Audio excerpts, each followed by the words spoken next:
It started when I was 6 years old. I was in school. It was the middle of a reading lesson and I needed to pee badly. At that age, actually, a fair few kids still wet themselves, and I was always paranoid about embarrassing myself in public like that. I stuck my hand up and told Miss Zebby that I needed to use the bathroom. After the usual speech about how I should have gone a break, she gave me the key to the disabled access toilet, as it was the closest to my classroom. It was the middle of 5th period, and the corridors were empty and seemed cavernous to me. I was a short, scrawny thing back then. I sometimes had trouble with doors, especially unlocking them, and I fumbled for a good minute or two trying to get the blasted thing open. Anyways, as I sat on my porcelain throne, there came a knocking at the door. "Someone's in here!" I called, disgruntled at this disturbance. There came a pause, then the knocking resumed. It was faster now, and more determined. "Wait a minute!" The knocking slowed, and a voice replied, "Let me in, I need to come inside." The speaker's tone was thin and reedy, an adult I didn't recognize. I may have been sick, but I also had a fairly good understanding of bathroom etiquette.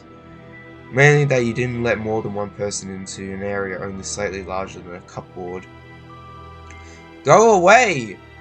The knocking intensified until it was a frantic drumbeat, just a few feet from me and out of sight. I heard the voice shouting something, growing more and more desperate. "Let me in! Just open the door, please!" I was terrified by that point. The hammering and the yelling was so loud, and yet nobody had come to investigate it. Eventually my teacher came to find me, angry because I had been gone almost half an hour. When I refused to open the door to let her in, she got a spare key from the receptionist, took me to the headmaster's office, and called my parents. I was suspended for the rest of the week. I never told anyone what happened. It was a few weeks before my next encounter with this phenomenon. I had just celebrated my 7th birthday, and my family were having a barbecue in my honor. It was a gloriously sunny day, but as soon as we set everything up in the allotments behind our house, the coal refused to light, and so my dad asked me to get some fire starters from the shed in the front garden. It was pretty cramped inside, and I wouldn't fit all the way, so I opened it up, stood on my tiptoes to reach the shelf, holding my objective, then shut the door. As I turned away, a frantic knock came from the other side. "Open up, I need to come through!" The voice was not the one I heard the month before. It was deeper, more brooding and angry. I said nothing and hurried away. I had no idea what was happening, but it frightened me. As I walked away, there came a final thump, like a fist being slammed against wood, and I heard the man's voice again. "You little bastard! I'll rip your fucking teeth out! Let me through!" I ran back to my party and spent the rest of the day glancing over my shoulder. As you may have guessed, there were a lot of voices. I counted at least 30 in total. Every month or so, I would get them pleading to be let through the doors, almost as if it would be immediately after I'd shut the door behind me, as though these strange entities had been following me. I never told anyone about it, but to be honest, I kinda just got used to it. It always made me jump, and some of the voices would make me feel uneasy, but I knew that I was safe so long as I did not open the door. Some of the voices I got used to the extent I even named them. There was one which always used to appear at my front door at home. We have frosted glass, so all I could ever see of him was the silhouette of an average-sized man wearing a cap of some kind. He never spoke, but would occasionally push envelopes containing blank pieces of paper through the letterbox. I called him the postman. He was one of the more unsettling ones. If I tried to speak to him, he would look up sharply, then begin knocking. I generally left the postman alone. 20 years on, I've retained as much normality as possible. I have plenty of friends, and even an on and off relationship with the girl I met last year. Not bad for a guy who wakes up in the middle of the night and listens intently to noises no one else can hear on the other side of the door. Yeah, my buddies think I'm strange and kooky, but they put up with it, I guess. They're all great. I miss them. You see, things have started to get strange. Well, stranger than usual, I suppose. 3 weeks ago, I awoke sweating and crying, though I did not know why.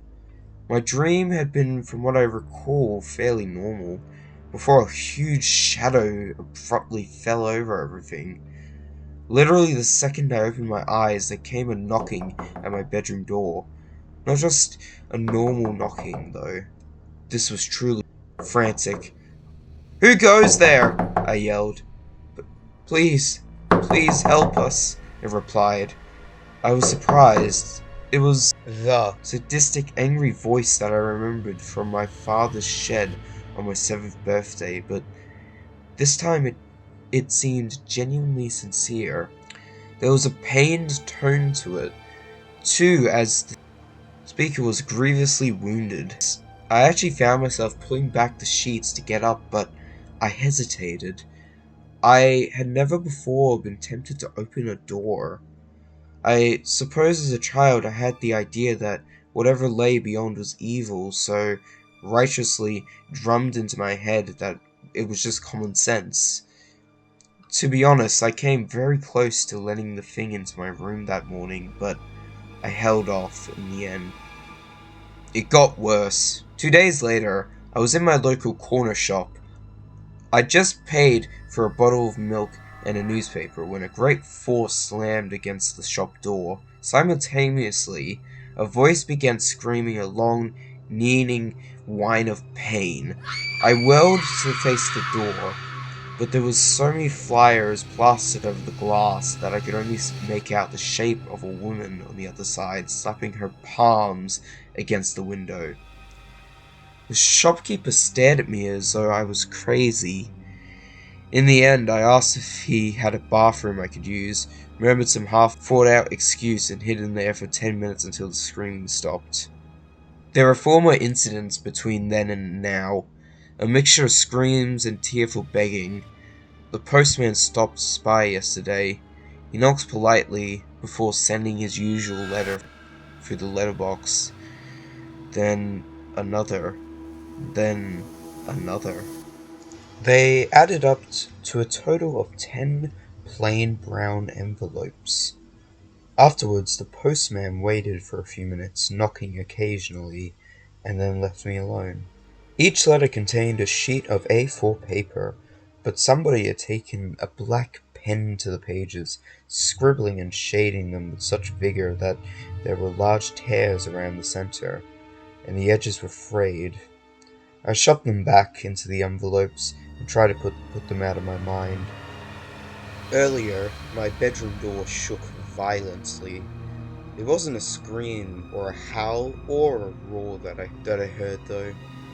It was just crying. Dozens and dozens of voices sobbing quietly. Another blow struck my door. Plaster flacked from the walls and twirled to the carpet. Still no pleas or bargaining, just sobbing. I jumped from my chair. A hairline crack split the frame of the door in one corner. My phone began to ring, and I heard a sharp rapping at the glass of my window behind the curtains. I tried answering the phone, but it was simply more voices crying. Not even sobbing, though. More like bawling in terror and anguish. I hung up, but it kept ringing, so I took the battery out. I've shoved most of my furniture against the door and window. It has been 3 hours since the latest attempt at entry began. The battering has not abated, nor has the crying. I'm fairly sure that my door won't hold much longer. As for my mediocre barricade, it could be swept aside in 2 minutes. I find myself faced with the very real possibility of death. So I am writing this memoir of sorts, just in case something does happen. What do they want? Do they even want to hurt me? They seemed fearless, even malicious before. What could have driven them to this? Maybe I should open the door. Maybe I should let them in. Silence fell. I realized that even the crying had ceased. For a whole minute I sat there. Then I got up and hurried to the door, eager to escape this claustrophobic situation. Perhaps I'd go outside where I could be far away from any doors, and from the damned knocking. I pulled away my barricade and turned the handle. Locked. Kneeling, I peered through the keyhole. Beyond my bedroom door was not the corridor that I remember, but another room. Some kind of library or classroom, I think. It seemed unoccupied except for one kid sitting and reading with his back to me. I banged on the door. Hey kid, let me out, okay? He glanced over his shoulder. Yeah, over here. Could you open the door, please? I can't. I'm in detention. I'm not supposed to talk to anyone. Go away.